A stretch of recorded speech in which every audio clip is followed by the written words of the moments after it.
নমস্কাৰ জনাইছো সকলোকে আৰু স্বাগতম জনাইছো আপোনাক দা বেসিক টকছলৈ। তো আমি কি পঢ়ি আছিলো সৰল আৰু দশমিক ভগ্নাংশ অৰ্থাৎ সিম্পল ফ্ৰেকশন এণ্ড ডেসিমেল ফ্ৰেকশন। আমি সিম্পল ফ্ৰেকশন আৰু ডেসিমেল ফ্ৰেকশনৰ ওপৰত আগৰ পৰীক্ষাসমূহত যিসমূহ PYQ আহি থাকে সেই PYQ সমূহ আমি কি কৰি আছো সমাধান কৰি আছো। তো কালি আমি 7 নম্বৰলৈকে সমাধান কৰিছিলো, আজি আমি 8 নম্বৰ কোৱেশ্যনৰ পৰা সমাধান কৰিম। তো আপোনালোকে ৰেডি হৈ যাওক কলম বহি লৈ। প্ৰথম কোৱেশ্যনটো কৈছে যে কনভাৰ্ট 36 সেন্টিমিটাৰ টু কিলোমিটাৰ, অৰ্থাৎ প্ৰশ্নটোত কি কৈছে 36 সেন্টিমিটাৰক আপোনাক কিলোমিটাৰলৈ কনভাৰ্ট কৰিব দিছে। 36 সেন্টিমিটাৰ কিলোমিটাৰলৈ কনভাৰ্ট কৰিবৰ কাৰণে আপুনি এটা কথা জানিব লাগিব যে 100 সেন্টিমিটাৰ কি হয়, 100 সেন্টিমিটাৰে 1 মিটাৰ হয় আৰু 1000 মিটাৰে কি হয় 1 কিলোমিটাৰ হয়। যদি 1 সেন্টিমিটাৰত কিমান কিলোমিটাৰ হয় যদি সোধে তেতিয়াহ'লে আমি কি জানিম যে 1 সেন্টিমিটাৰত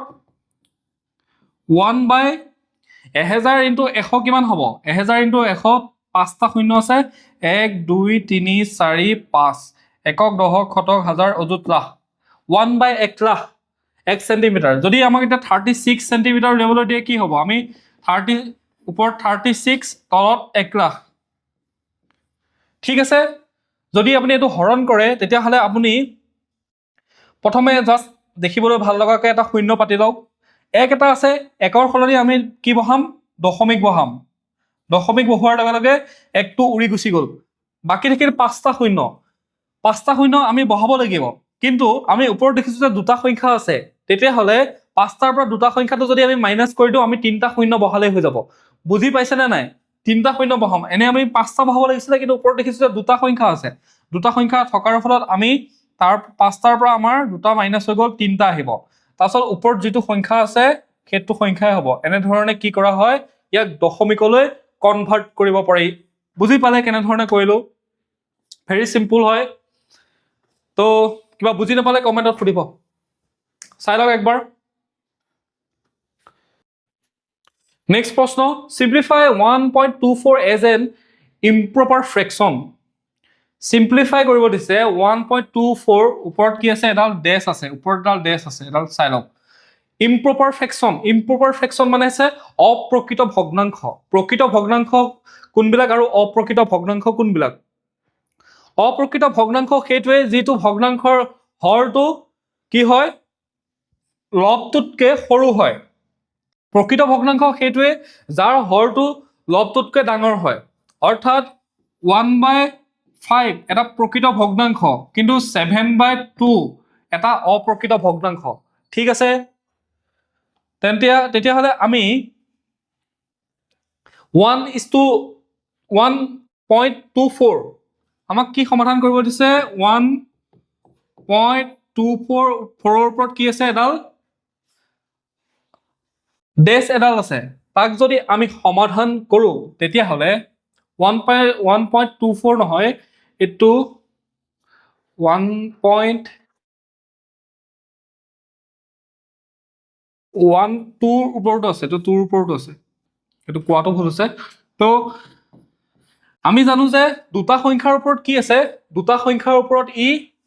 ডেছ লৈ আছে, তেতিয়াহ'লে কি হ'ব 99 হ'ব।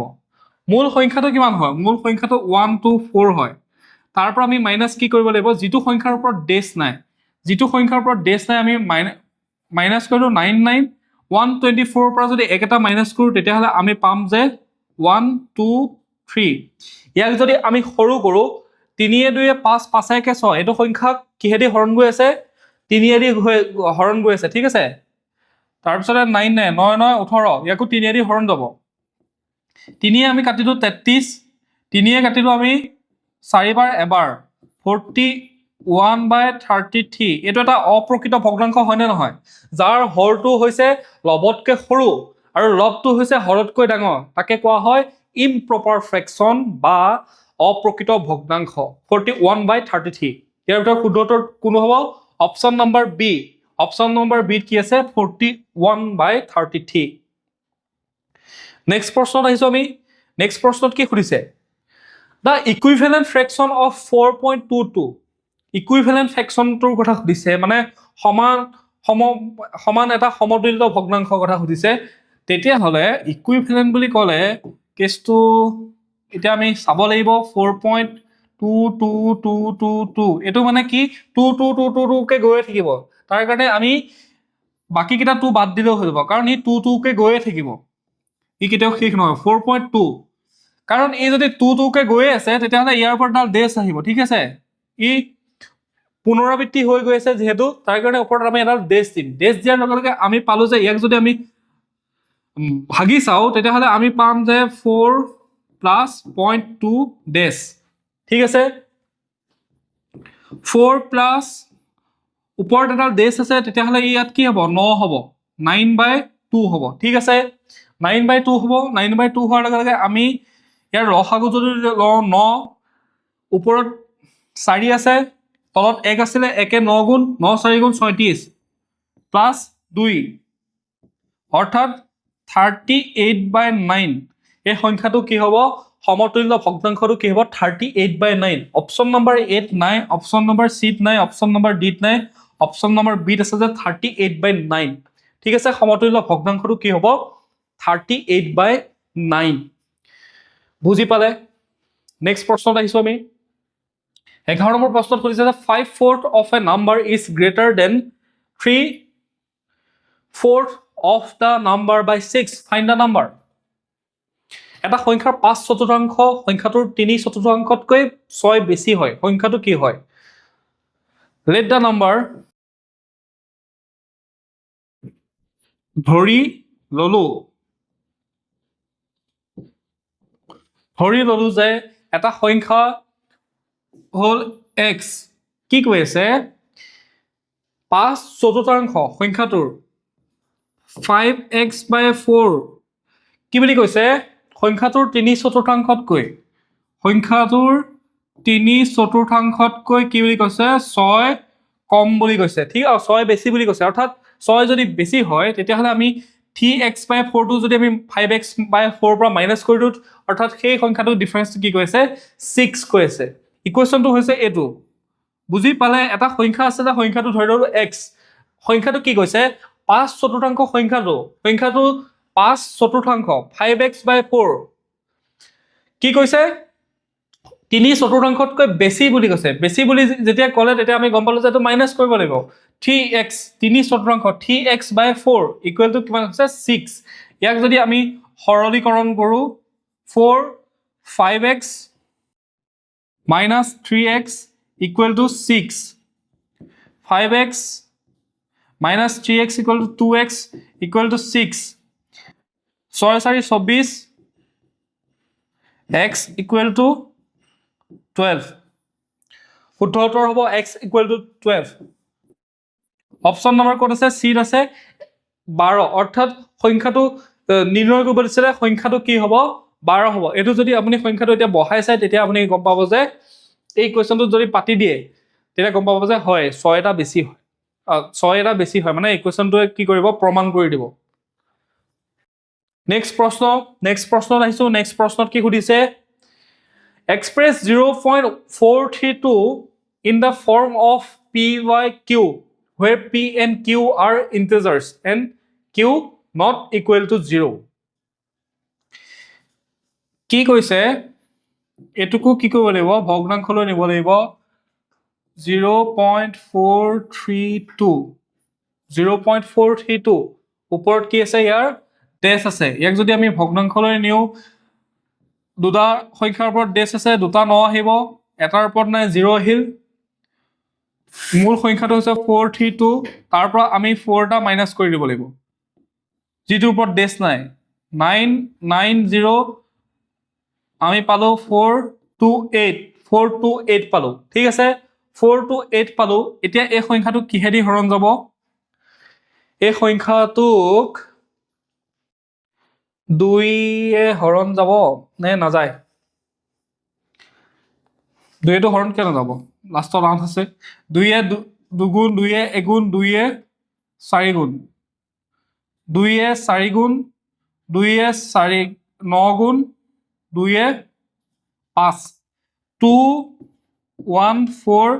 বাই 495 এইটো হৈছে শুদ্ধ উত্তৰ 214 ক'ত আছে অপশ্যন নম্বৰ বিত আছে 214 বাই 495 পি বাই কিউ ফৰ্মত আহিলে সংখ্যাটোৰ মান হ'ব এইটো বুজি পালে নেক্সট প্ৰশ্নত আহিছো 13 নম্বৰ প্ৰশ্ন কি কৈছে 13 নম্বৰ প্ৰশ্ন কৈছে if 1/3 of a number is 4 less than the number itself find the number যদি এটা সংখ্যাৰ 1/3 সংখ্যাটোতকৈ কি হয় 4 কম হয়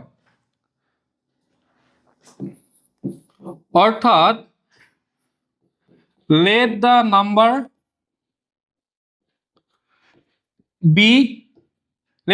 be কি হ'ব x সংখ্যাটো কি হ'ব x হ'ব কৈছে যে এটা সংখ্যাৰ 1/3 এটা সংখ্যাৰ 1/3 ঠিক আছে সংখ্যাটোৰ কি হৈছে 1/3 নহয় মই ইংলিশটো পঢ়িব লাগিব if 1/3 of a number is 4 less than itself 1/3 কি কৈছে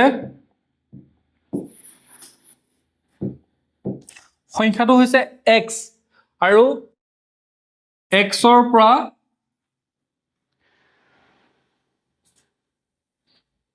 1/3 x by 3 equal to কিমান কৈছে 4 কি হৈছে কম হয় বুলি কৈছে যদি এটা সংখ্যাৰ 1/3 পৰা সংখ্যাটো 4 কম হয় তেতিয়াহলে আমাৰ ইকুৱেশ্যনটো হ'ল এইটো আমি যদি ইয়াক সমাধান কৰো 3 আহিলে ওপৰত 3x - x equal to 4 2x equal to 12 x equal to 6 অৰ্থাৎ ইয়াৰ x ৰ মানটো কি হ'ব সেই মানটো হ'ব অপচন নম্বৰ সি 6 ঠিক আছে অপচন নম্বৰ সি 6 অৰ্থাৎ তেন্তে সংখ্যাটো নিৰ্ণয় কৰিব দিছিলে সংখ্যাটো হৈছে x আপোনালোকে এটা কথা মনত ৰাখিব এই ইকুৱেশ্যনটো পাতোতে অলপমান সাৱধান হ'ব যদি কেতিয়াবা অসমীয়াটোত খেলিমেলি লাগে ইংৰাজীটো পঢ়ি ল'ব যদি ইংৰাজীটো খেলিমেলি লাগে তেতিয়াহ'লে অসমীয়াটো পঢ়ি ল'ব ঠিক আছে কি হয় কেতিয়াবা অসমীয়াটো যেহেতু ট্ৰান্সলেশ্যন কৰি দিয়ে এক্সামবিলাকত তো ট্ৰান্সলেশ্যন কৰি দিওঁতে তাৰ অকণমান মিনিংটো চেঞ্জ হৈ যায় অলপ বুজি পাওঁতে খেলিমেলি হয় সেইকাৰণে ট্ৰাই কৰিব যদি অসমীয়াটোত খেলিমেলি লাগে ইংৰাজীটো পঢ়িবৰ কাৰণে ট্ৰাই কৰিব ঠিক আছে তো এইটো কৈছিলে এনেধৰণে আমি এনচাৰটো ওলাও এবাৰ আহিছোঁ আমি 14 নম্বৰ প্ৰশ্নটোলৈ 14 নম্বৰ প্ৰশ্নত কি কৈছে express 0.13241 in the form of P Y Q এটুকু পি ৱাই কিউ ফৰ্মত নিবলৈ দিছে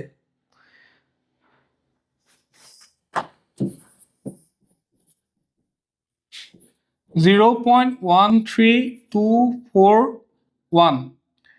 এইকেইটাৰ ওপৰত কি আছে ডেছ আছে এইকেইটাৰ ওপৰত কি আছে ডেছ আছে যদি হয় তেতিয়াহ'লে আমি যদি পি ৱাই কিউ ফৰ্মত নিওঁ কেইটা সংখ্যাৰ ওপৰত ডেছ আছে 3টা 9 আহিল 3টা 0 আহিল 2টা মূল সংখ্যাটো 31241 মাইনাছ 13 13241 ৰ পৰা যদি আপুনি মাইনাছ 13 কৰে 11 পৰা 9 3 গ'ল 8 3 11 3 পৰা 1 গ'ল থাকিল 2 আহিল 3 আহিল 13228 13228 তাৰপিছত আহিল 99900 ঠিক আছে ইয়াক এতিয়া আমি সৰু কৰিব লাগিব সৰু কৰিবলৈ হ'লে আমি এনসাৰটো এবাৰ চাওঁ এনসাৰটোত 3 7 গুণ 2 গুণ 3 গুণ 3 4 গুণকে কাটিছে এইটো 4 কাটিছে ঠিক আছে এনসাৰটো যদি আমি চাওঁ তেতিয়াহ'লে দেখা যায় যে 4 দি কাটিলে সংখ্যাটো কি হ'ব সৰু কৰিব পৰা যাব যদি 4 কাটো 4 3 গুণ 12 1 2 4 3 গুণ 12 তাৰপিছতে 4 7 গুণ 3307 ইয়াক যদি আমি 4 কাটো 4 2 গুণ 8 1 9 4 গুণ 4 গুণ কিমান হ'ব 16 যদি হয় 3 9 থাকিলে 4 9 গুণ হ'ব 9 গুণ 36 তাৰপিছত 37 হ'লে 2 সৰি 3 শূন্য 4 কেইবাৰ যাব 7 গুণ 4 7 গুণ 28 2 শূন্য 4 5 গুণ অৰ্থাৎ আমি মানটো পালো যে 249753 3307 3307 2495 ক'ত আছে 3307 অপশ্যন নম্বৰ ডিত আছে 3307 বাই 24975 ঠিক আছে এবাৰ আমি next প্ৰশ্নটোলৈ if 0.7245 equal to a by b where the HCF of a and b is 1 then what is the value of b plus minus a b minus a HCF or হেতু খুদিছে মানে ডিফাৰেন্সটো খুদিছে তো সংখ্যাটো কি দিছে 0.7245 ঠিক আছে 7245 তাৰ পিছতে ইয়াক আমি সৰু কৰিব লাগিব আমি দশমিকলৈ সৰি পি ওয়াই কিউ ফৰ্মুলা আনিব লাগিব কেইটাৰ ওপৰত আছে তিনটা 7245 minus 7 তেতিয়া হলে 7245 ৰ পৰা 7 যদি মাইনাস কৰে তেতিয়া হলে কিমান থাকিব 7238 9990 9990 minus 7238 72 কৰিছে নেকি 7245 72 পাঁচৰ পৰা 2 গল থাকিল 3 এটো 72 কৰিছে ঠিক আছে এটো মই 72 টুকু লৈ ললো 2 তো লব নালাগিছিলে বাই মিস্টেক হৈ গল তো 7245 এটো 7245 কৰিছে ঠিক আছে 72 কৰিব লাগিব আৰু এটা শূন্য কমি যাব এটা ন কমি যাব এটা ন কমি যাব কমি যোৱাৰ লগে লগে এটো আমি নতুনকৈ পাতিছো আমি 7245 72 পাঁচৰ পৰা 2 গল থাকিল 3 ইয়াত থাকিলে 14 বা 13 13 পৰা 7 গল 7 পাছে 12 27 13 ইয়াত থাকিলে আপোনাৰ 7163 বাই 9900 এতিয়া আপোনাক কি কৈছে এটো কৈছে যে a আৰু এটো কৈছে b ঠিক আছে এটো সংখ্যাটাক 7163 কৈছে a আৰু 9900 কোৱা হৈছে b তেতিয়া হলে 9900 ৰ পৰা আপুনি যদি 7163 মাইনাস কৰে 10 ৰ পৰা 3 গল থাকিল 7 ইয়াত থাকিলে 9 9 ৰ পৰা 6 গল থাকিল 3 9 ৰ পৰা 1 গল নহয় 8 ৰ পৰা 1 গল থাকিল 9 ৰ পৰা 8 ৰ পৰা 1 গল থাকিল 7 আৰু এফালে আপোনাৰ 9 ৰ পৰা 7 গল থাকিল 2 2737 তো ইয়াত এনসাৰে নাই এটো কোৱেশ্চনটোৰ কিবা এটা ভুল হৈছে এক সেকেন্ড ৰব মই চাই আছো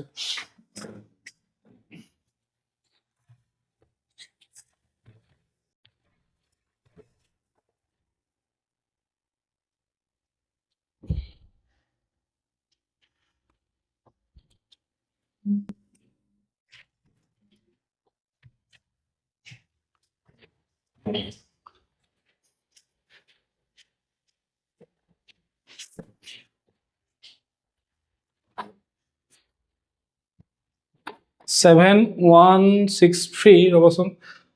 5 ৰ পৰা 2 গল থাকিল 3 14 পৰা 7 গলে 6 নাথাকে এটো কি ভুল কৰিছো মই 5 ৰ পৰা 2 গল থাকিল 3 14 ৰ পৰা 7 গল থাকিল 7 2 সৰি 1 1713 হয় 1763 নহয় হেতু কাৰণে মোক ভুল হৈছে 1713 হয় 7170 1713 নহয় 7170 আৰু 9900 এটুক যদি আমি সৰু কৰো তেতিয়া হলে আমি 7 1 8 8 7 15 15 3 18 এইটো সংখ্যা কিহেদি হৰণ যাব 9 দি হৰণ যাব 9 7 গুণ 63 9 7 গুণ 63 9 7 গুণ 63 63 পৰা থাকিলে আপোনাৰ 8 7 8 8 7 তো 9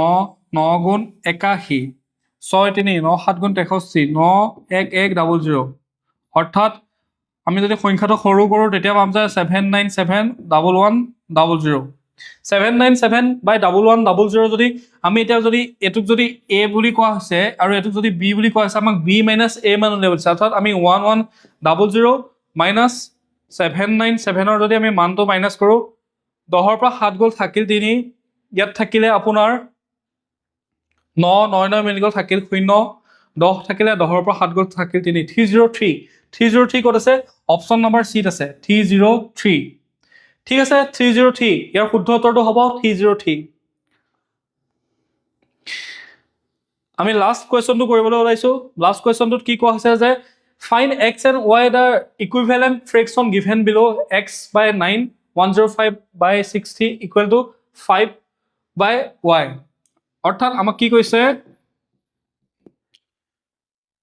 x by 9 equal to 105 by 63 equal to 5 by y মান উলিয়াব দিছে তেতিয়াহ'লে আমি এইটো এনেধৰণেও পাতিব পাৰোঁ যে x by 9 equal to 105 63 যেহেতু ইকুইভেলেণ্ট বুলি কৈছে x equal to আমি 9 into 105 by 63 9 7 গুণ 63 7 গুণ 7 7 5 গুণ 35 15 অৰ্থাৎ আমি x ৰ মান পালো 15 ঠিক আছে x ৰ মান যদি 15 হয় আমি এটুক এনেধৰণেও পাতিব পাৰোঁ যে 5 by y equal to 105 by 63 তেতিয়াহ'লে y এফালে ৰাখি যদি আমি চাওঁ তেতিয়াহ'লে 5 into 63 আৰু 105 ঠিক আছে পাছে যদি আমি 105ক যদি পূৰণ কৰোঁ 5 দুগুণ 10 5 দুগুণ 5 21 যাব 21 কেইবাৰ যাব 63 3 বাৰ যাব অৰ্থাৎ আমি কি পালো y মানটো 3 পালো x ৰ মান 15 পালো y মান 3 পালো তেতিয়াহ'লে ইয়াত x আৰু y মানটো সুধিছিলে আমাক x আৰু y মানটো কি হ'ব অপশ্যন নম্বৰ a নাই c নাই d নাই অপশ্যন নম্বৰ b আছে x ৰ মান আছে 15 sorry d আছে ঠিক আছে এটো d আছে গুটেকিটা অপশ্যন একে নিচিনা বনাই দিছে তো x equal to 15 আৰু y equal to এটো আপোনালোকে জলবাজিত পৰীক্ষাটো এনেকুৱা ভুল নকৰিব এইবিলাকক কয় সিলি মিস্টেক সকলোবিলাক কষ্ট কৰি শুদ্ধকে এনসাৰ উলিয়ালো লাষ্টত গৈ পেলাই ওএমআৰ চিটটোত আমি ভুলটো কি কৰি দিলো ভুল অপশ্যনত দি দিলো সেইটো বহুতৰে হয় তো সেইটো ভুল নকৰিব তো আজি ক্লাছটো আছিল ইমানে নেক্সট ক্লাছত লগ পাই আছো তো আপোনালোকে ভিডিঅ'সমূহ চাই যাব আৰু চেনেলটো সাবস্ক্ৰাইব কৰি পেলাই সংযোগ হৈ থাকিব থ্যাংক ইউ